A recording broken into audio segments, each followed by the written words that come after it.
الحمد لله رب العالمين الذي أحيانا بعدما أماتنا وإليه النشور. أصبحنا وأصبح الملك لله والحمد لله رب العالمين، والصلاة والسلام على مبعوث رحمة للعالمين وعلى آله وأصحابه أجمعين. أما بعد، فما زلنا في ذكر بعض أحكام المتعلقة بالصيام من هذه الآيات التي ذكرها المؤلف رحمه الله تعالى رحمة الأبرار. Ndugu zangu katika imani, tunaendelea kama kawaida na kitabu chetu hiki cha Sheikh Al-Allama Muhammad bin Salih Al-Uthaymeen rahimahullah ta'ala, tukitaja baadhi ya hukumu mbalimbali zinazofungamana na ibada ya saumu ambazo amezitaja katika hiki kitabu. يقول المؤلف رحمه الله تعالى: الآية الثانية إلى الخامسة، آية pili mpaka aya ya 5. Ingia katika hizi aya za sehemu ya pili mpaka aya ya 5. يقول الله تعالى: يا أيها الذين آمنوا كتب عليكم الصيام كما كتب على الذين من قبلكم لعلكم تتقون. Aya hii ndo aya ambayo tuanza nayo majlisi ya leo katika kitabu hiki. Asema Allah subhanahu wa ta'ala: ya ayyuhalladhina amanu, enyi mliomwamini Allah subhanahu wa ta'ala.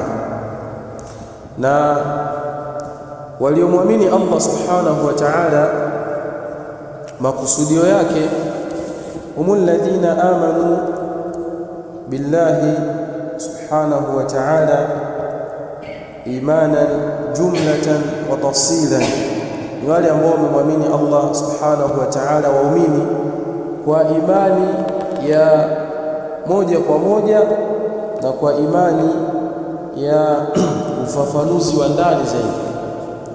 Tunapozungumzia imani ya moja kwa moja jumlatan, au imani ya inayomaanisha ni kwa ufupi, yani si kwa undani sana kuchambua mambo. Humul ladhina amanu bi arkanil iman, ni wale walioamini nguzo za imani zote. Al-imanu billahi wa malaikatihi wa kutubihi wa rusulihi wal yawmil akhir wa al-qadar khairihi wa sharrihi. Atakaye amini hizi nguzo zote, akaamini kama ilivyokuja katika hadithi ya Jibril alayhi salam, anahesabika amemwamini Allah subhanahu wa ta'ala. Lakini kuna kuziamini hizi nguzo pia kwa undani, moja baada ya nyingine, ambayo itakuwa ni ziada katika imani ya muumini. Lakini lazima ni mtu aziamini hizi nguzo zote pasina kuwa na shaka ya aina yoyote, kuamini nguzo za imani pasina kuwa na shaka ya aina yoyote ile katika imani yake. Falidhalika, kila ambaye amemwamini Allah kwa hizi nguzo, basi anazungumzishwa katika hii aya. Allah asema: kutiba alaykum as-siyam, mmefaradhishiwa juu yenu funga mwezi mtukufu wa Ramadhani. Kama kutiba ala alladhina min qablikum, kama walivyofaradhishiwa waliokuwa kabla yenu. Na hapa kwenye kufaradhishiwa waliokuwa kabla yetu sisi, wataja ahlul ilmi, kuna mambo matatu. Kama walivyofaradhishiwa waliokuwa kabla yetu sisi, je, walifaradhishiwa na wenyewe kufunga kama sisi ndani ya mwezi mtukufu wa Ramadhani, au ibada ya funga kama tunaofunga sisi, au kiwango cha funga kama tunachofunga sisi? Falidhalika ametaja al-Imam Ibn al-Arab katika ahkamu al-Qur'an, akasema: kama kutiba ala alladhina min qablikum, bimaana az-zamanu wal-qadru wal-wasfu. Vitu hivi vitatu tofanana na waliokuwa kabla yetu katika ibada ya saumu. Zaman, wakati, manake hata wao walifaradhishiwa wakati wa mwezi mtukufu wa Ramadhani kwa kauli hii ya kwanza. Lakini pia alqadru, kiwango cha saumu, manake walifaradhishiwa na wao kufunga min tulu'i al-fajr ila ghurub ash-shams, kuanzia kuchomoza kwa alfajir mpaka kuzama kwa jua, vile vile tunavyofunga sisi. Pia alwasf, aina ya saumu au sifa ya saumu, lakini vile vile alimsaku anil akli washurb wa jamii almufattirat min tulu'i alfajr ila ghurub ash-shams, ni mtu ajizuie na kula na kunywa na yote ambayo yatamfanya afungue kisheria kuanzia kuchomoza alfajir mpaka kuzama kwa jua. Ndio kauli ambayo wametaja ahlul ilm, wafanana na waliokuwa kabla yetu katika saumu kwa mambo haya matatu, pamoja na aqwali zingine ambazo zipo, lakini hii ndo al-aqrab, wallahu ta'ala a'lam. Lakini pia Allah aliposema min qablikum kama kutiba ala alladhina min qablikum, kama walivyofaradhishiwa waliokuwa kabla yenu. Mara nyingi huwa twataja waliokuwa kabla yetu min alyahudi wan nasara, mayahudi na manasara, mara nyingi. Lakini wanachuoni hapa pia wametaja kauli tatu. Kauli ya kwanza, waliokuwa kabla yetu sisi wanasema ahlul kitab. Ahlul kitab manake hawa tuliowataja, mayahudi pamoja na manasara, hawa ndio waliokuwa kabla yetu waliokusudiwa katika hii aya. Ama kauli ya pili, an-nasara, ni manasara peke yao, ni wafuasi wa Nabii Isa alayhi salam, manasara peke yao, manake wayahudi waondoa hapo, hawaingii katika makusudio ya aya. Lakini kauli ya tatu wasema jami'un nas, watu wote waliokuwa kabla ya umma huu, manake kuanzia kwa Nabii Ibrahim alayhi salam, Nabii Nuh alayhi salam na manabii wengine na watu wao wote ndio waliokusudiwa katika hii aya. Falidhalika huna thalathatu aqwal, kuna kauli tatu hapa za waliokusudiwa waliokuwa kabla yetu, manasara au ahlul kitab au jami'un nas. Lakini al-aqrab wallahu ta'ala a'lam, pamoja na kuwepo baadhi ya hadithi wasema wanachuoni waliokusudiwa waliokuwa kabla yetu sisi ni an-nasara, ni manasara, wafuasi wa Nabii Isa alayhi salam. Limadha? Liannahum aqrabu ilaina, kwa sababu wao wako karibu na sisi zaidi, kwa kuwa baada ya Nabii Isa alayhi salam akafuatia nani? Muhammad sallallahu alayhi wasallam.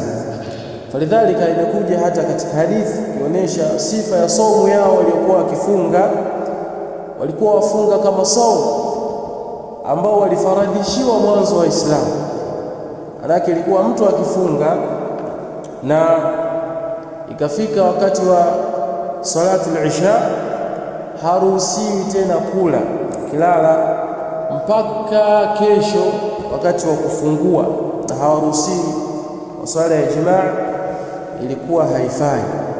Na pia wasema ahlul ilm katika baadhi ya hadithi yaonesha walikuwa wakifunga siku tatu kila mwezi.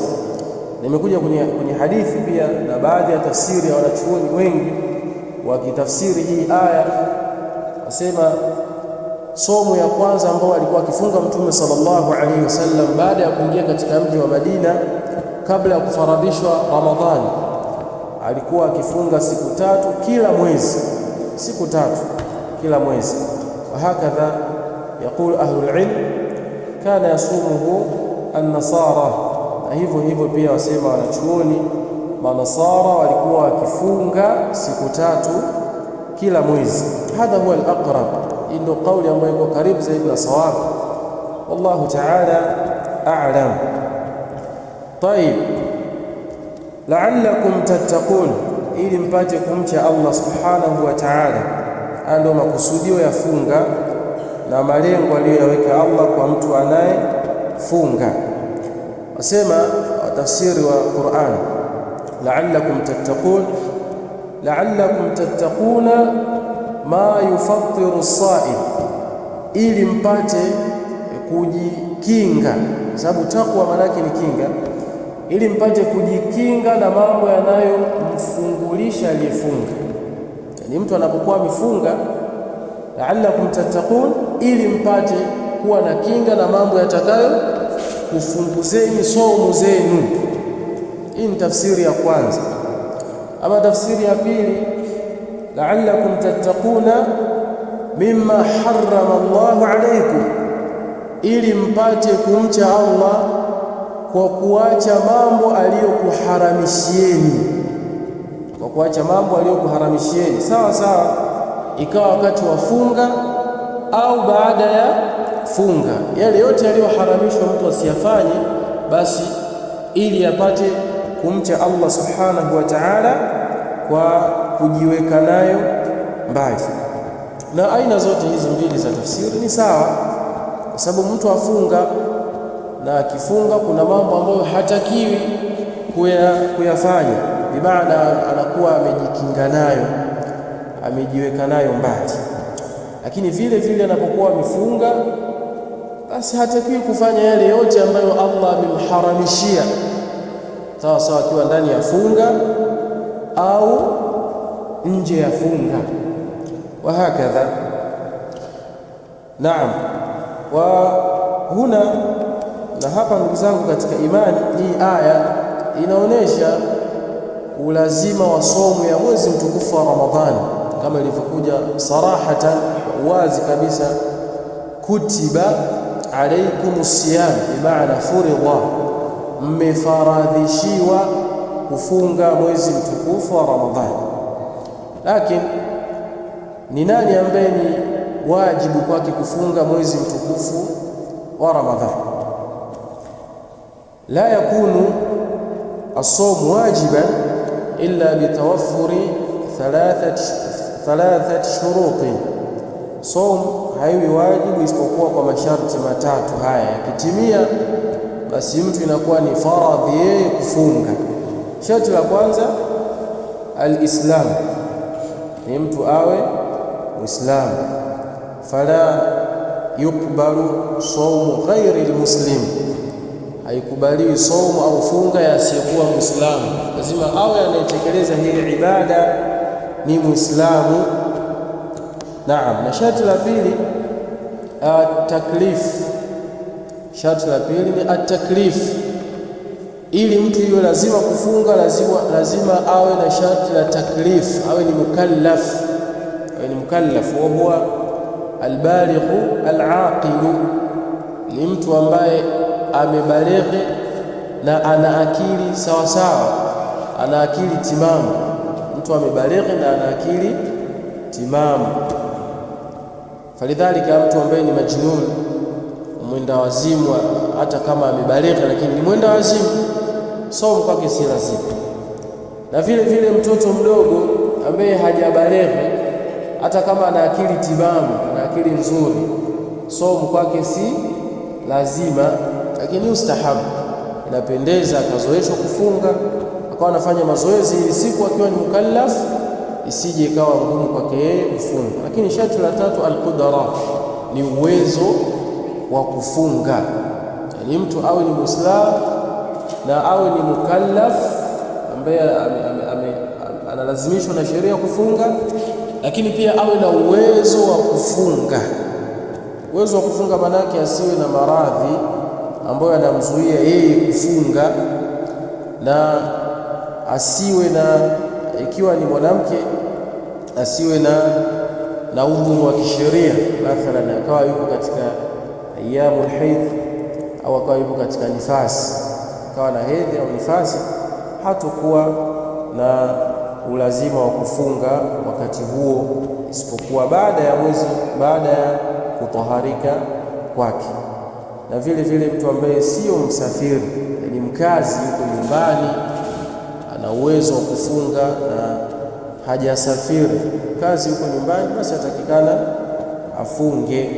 Kwa haya ndio masharti matatu ya mtu ambaye analazimikiwa kufunga na ambaye ni faradhi kwake yeye kufunga, awe ni Muislamu, awe ni mukallaf, na awe na uwezo wa kufunga. Yakitimia haya masharti matatu kwa Muislamu, basi ni lazima yeye kufunga, lazima yeye afunge, na wala haitaruhusiwa kuacha kufunga kwa sababu tayari masharti yamekamilika. Wallahu ta'ala a'la wa a'lam. Wa naktafi bihadha alqadr. Subhanaka Allahumma bihamdika ashhadu an la ilaha illa anta astaghfiruka wa atubu ilayk.